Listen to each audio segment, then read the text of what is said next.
Hello everyone, how are you doing? This is MD Tech here with another quick tutorial. In today's tutorial, I'm going to show you guys how to enable macros in Microsoft Excel.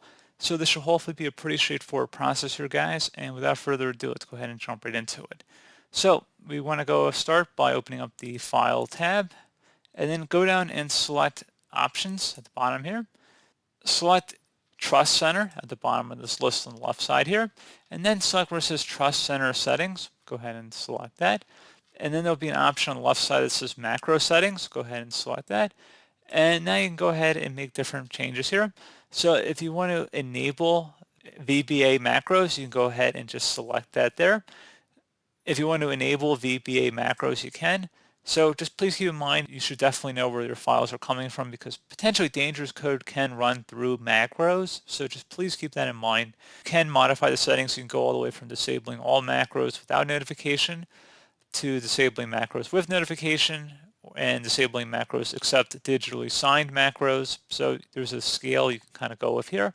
So you just want to enable all macros. You would select the fourth option in here, and then you would select OK. And I would consider turning that back off or just going back to the default setting once you're done modifying whatever Excel workbook you need. But that's definitely a personal preference. And if you're not really downloading any Excel files from offline, and it's just a local install on your computer, your own personal computer, I don't really see, too big of a problem with that. But pretty straightforward process here, guys. Do hope I was able to help you out, and I do look forward to catching you all in the next tutorial. Goodbye.